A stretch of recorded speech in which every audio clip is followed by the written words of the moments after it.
There is a plant growing in every sidewalk crack that contains compounds more effective than antibiotics. For 2,000 years, it healed wounds on battlefields and saved lives during plagues. Then the herbicide industry spent billions convincing you it was worthless. Why did they wage war on nature's first aid kit? Roman legions carried it on conquests across 3 continents. Viking warriors packed it for ocean voyages. Medieval plague doctors prescribed it when nothing else worked. Native American healers called it life medicine. This was not folk remedy. This was battlefield surgery that kept armies alive. Anglo-Saxon texts from 900 CE listed among the 9 sacred herbs. Medieval monasteries cultivated it in every healing garden. Ships' surgeons carried dried bundles to treat scurvy and infected wounds. It grew everywhere humans traveled, appearing so reliably that indigenous peoples named it white man's footprint. Welcome to Buried Yield. If these records matter, subscribe and enable notifications. This is plantain, Plantago major, the broadleaf plantain, the healing leaf that grows in every climate where humans live. Its ribbed leaves contain allantoin, the same compound pharmaceutical companies synthesize for wound healing creams. Fresh leaves provide mucilage that stops bleeding instantly. The seeds contain psyllium, now sold as expensive fiber supplements. For millennia, this plant required no cultivation, no processing, no preservation. It grew in disturbed soil around human settlements.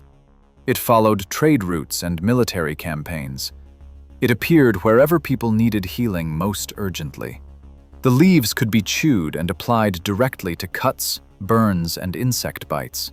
Warriors on medieval battlefields used it to stop hemorrhaging.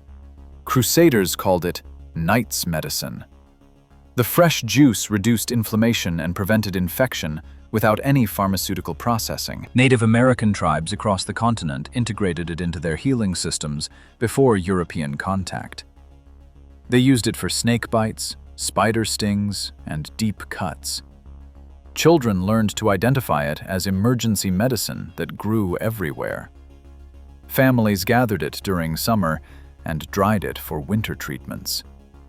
European herbalists documented its effectiveness for respiratory ailments. The leaves could be brewed into tea that cleared congestion and soothed coughs. Nicholas Culpeper's 1653 herbal recommended it for lung infections and digestive disorders.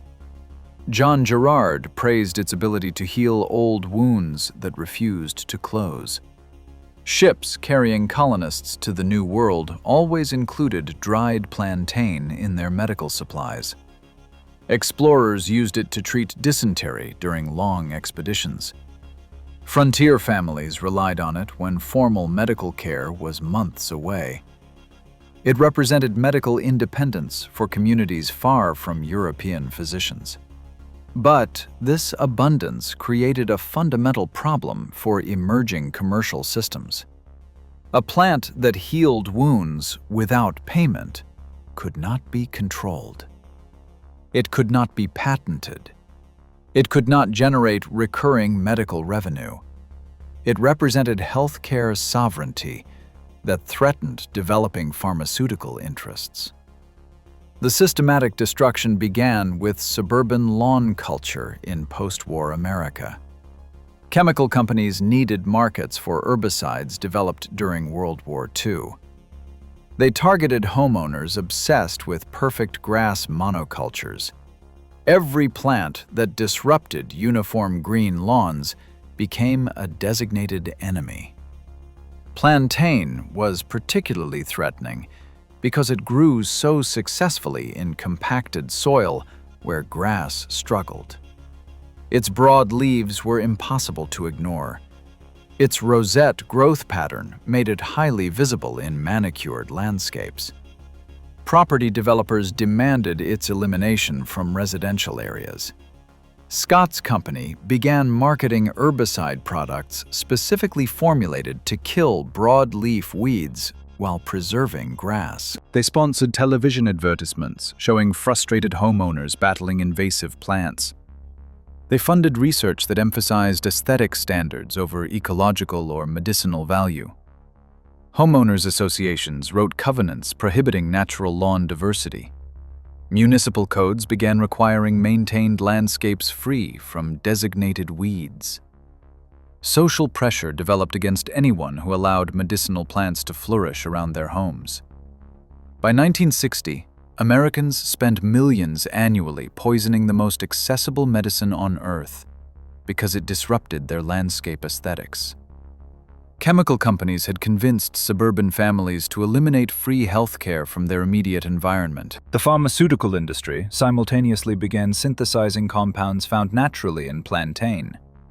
They extracted allantoin and sold it in expensive wound-healing products. They processed psyllium from the seeds and marketed it as premium fiber supplements. They patented traditional preparations that communities had used freely for centuries. European research throughout the 1970s and 1980s confirmed plantain's medicinal properties. Studies published in Phytotherapy Research documented significant anti-inflammatory effects. Research in the Journal of Ethnopharmacology verified its wound-healing capabilities. Clinical trials proved its effectiveness against bacterial infections. German Pharmacopoeia officially recognized it as medicine. Swiss studies showed it more effective than synthetic treatments for certain respiratory conditions. European herbalists continued prescribing it, while American medicine moved toward expensive synthetic alternatives. Meanwhile, in America, it remained classified as a noxious weed in most states. Agriculture departments published eradication guides. Extension offices recommended multiple herbicide applications to achieve complete elimination from maintained areas. The absurdity reached peak expression in health food stores. Whole Foods began selling plantain extract as natural wound care for $15 per tube. CVS marketed psyllium fiber supplements for $12 per bottle. These stores were surrounded by parking lots where groundskeepers sprayed glyphosate on identical plants growing in sidewalk cracks. Professional landscapers applied millions of pounds of chemicals annually to eliminate plants that could provide superior health care to anything available in nearby pharmacies. Suburban neighborhoods became medical deserts, maintained through constant warfare against natural healing resources. Modern research continues confirming what battlefield medics always knew. Studies published in the International Journal of Molecular Sciences document plantain's broad-spectrum antimicrobial properties. Research in wound repair and regeneration shows it accelerates healing better than synthetic alternatives. Yet it remains absent from mainstream medical education. Medical schools teach synthetic pharmaceutical approaches, while ignoring the medicinal plants growing outside their buildings. Students learn to prescribe expensive treatments while walking past free alternatives daily. The plant that healed Roman wounds and saved plague victims now survives in places where chemicals cannot reach. Urban vacant lots where it grows through concrete, rural areas where traditional knowledge persists. The yards of immigrant families who remember its healing power. Fresh leaves still stop bleeding instantly when chewed and applied to cuts. The seeds still provide fiber that regulates digestion. The tea still clears respiratory congestion. The medicine remains as effective as it was 2,000 years ago. But most people walk past it daily without recognition. They pay premium prices for synthetic versions of compounds this plant provides freely. They purchase wound care products containing plantain extracts while poisoning identical plants growing outside their doors. Emergency rooms treat injuries that plantain could heal immediately. Families buy expensive fiber supplements while walking past plants that provide superior nutrition. Children grow up without knowing that first aid grows in every crack in their sidewalks.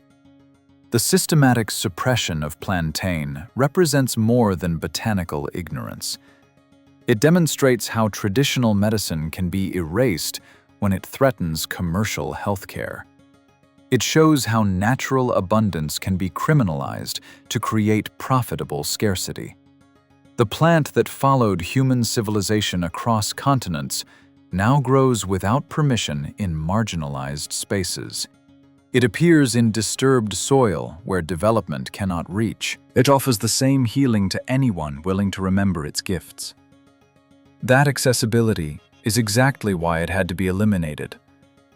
If this changed how you see food, history, or power, subscribe to Buried Yield. The next record opens soon.